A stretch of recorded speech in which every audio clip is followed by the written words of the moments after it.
heard the instructor's loud and intimidating voice telling me to come back. I was walking back, hearing the faint sounds of children playing in the far distance and the soft singing of the birds in the high oak trees above me. I felt my face turn as hot as fire, and I felt gallons of tears building up, getting ready to burst. A few years ago, in August of 2021, after a summer filled to the brim with fun adventures at my sleepaway camp, I was planning to go on my first vacation with my out-of-state family to hopefully put a great cap on what had been an amazing summer. It would be the very first time I saw many, if not all, of my cousins all together after we were all locked up in our homes, kept away from each other because of the worldwide pandemic, COVID. I was so excited. We would be going to a resort in upstate New York named Mohonk. The days leading up to the big trip felt like weeks. I couldn't wait for all the fun I would soon be having. I had been researching all about the resort. I had spent time looking at the resort's website. I read about all the fun activities that would be going on there, like axe throwing and horseback riding. I felt like a kid in a candy store as I planned out all the thrilling activities I was hoping to do. From the amenities they had, it seemed like this was truly going to be the best vacation ever. I had just been back from sleepaway camp for the very first time, and after going, I felt way more confident, and I also had way more bravery. I felt like I could do any activity the resort threw at me.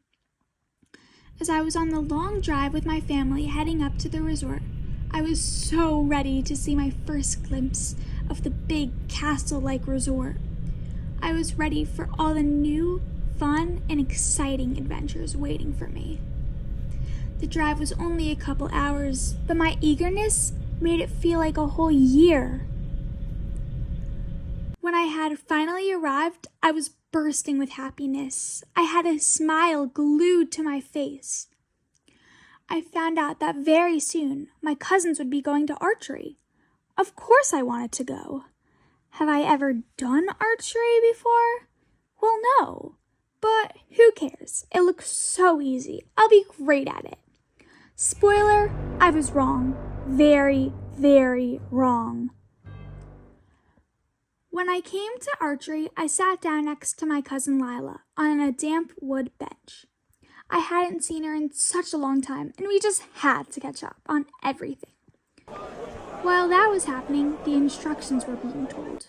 Once again, I knew almost nothing about archery, not even how to hold the bow.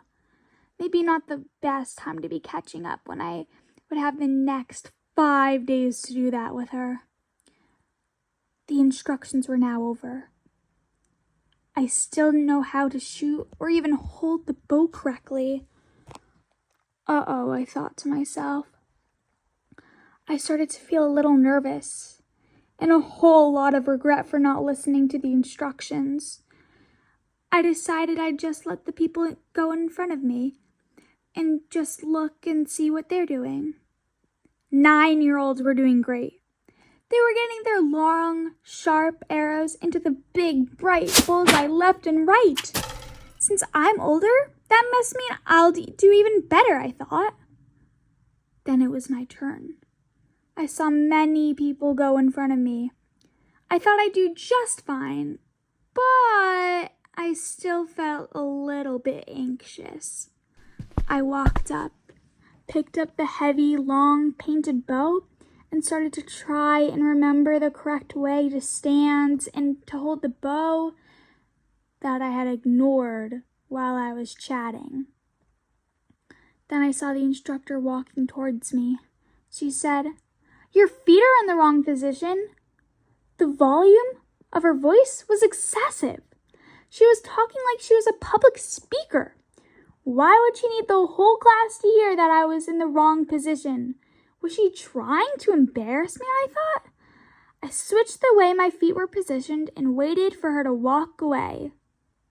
She didn't move. She then said, Your hands are in the wrong position too." I fixed the way they were and felt my cheeks turn hot like fire. I was humiliated. Won't this girl just leave me alone and let me shoot, I thought. I was ready to embarrass her with my incredible skills after she kept on bothering me. Finally, she left. I realized people were almost already done shooting all. I thought to myself, I better hurry up. If she wasn't critiquing every single move I made, maybe I would have already been done shooting. I started to pull the thin yellow string back.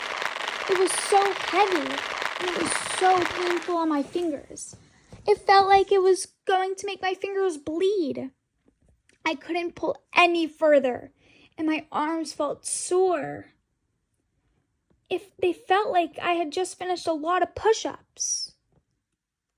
I then shot. As I anticipated the cheers of my family because of my amazing shot, right smack in the middle of the bright and colorful bullseye, I looked up. Only 5 feet away and my arrow landed. I was humiliated. I thought, how could 9-year-olds do this better than me? I was 13. When I went to try again, there was the instructor standing right before me yet again. She had a small neon green plastic bow meant for little kids in her hand. When she handed it to me, I felt so embarrassed. My cousin, who's 2 years younger than me, didn't even have to use that one. Then she stood with me step by step the whole entire time as I shot my next arrow. At that point, everybody in my group of 4 was already done shooting. As soon as I was done, I felt extremely humiliated.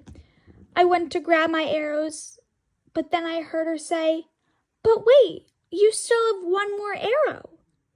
Didn't she see the bright red look on my face and my eyes so teary from all the embarrassment she's put up on me?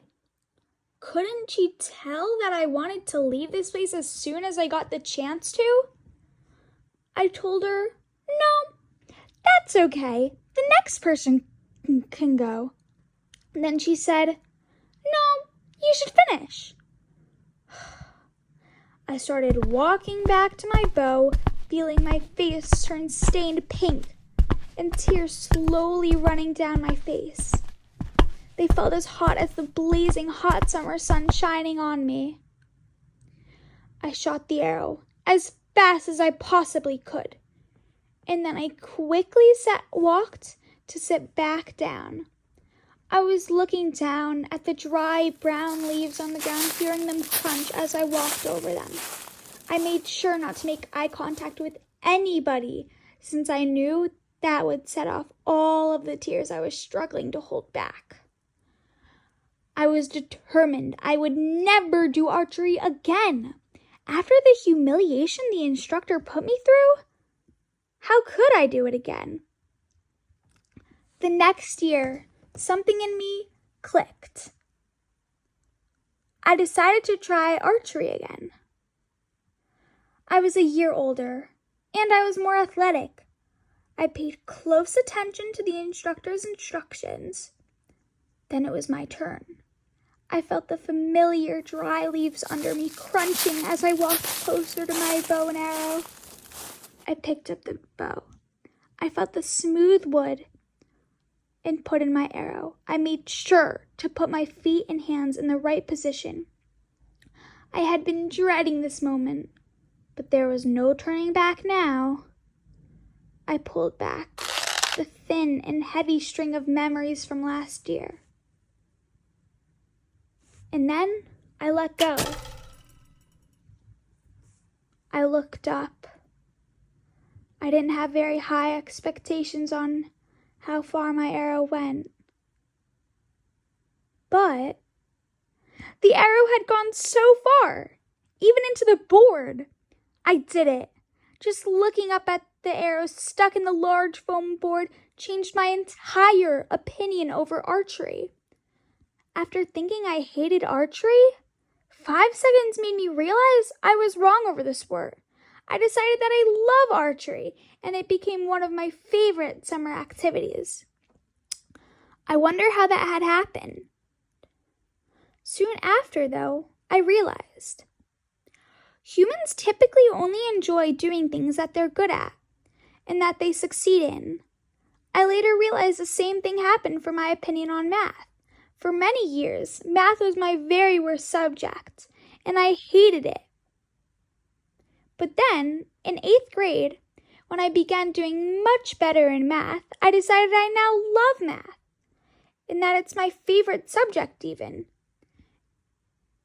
If it hadn't been for my dad, who convinced me to try archery again, also for that one instructor from the year before who didn't let me give up, I would have never made this accomplishment.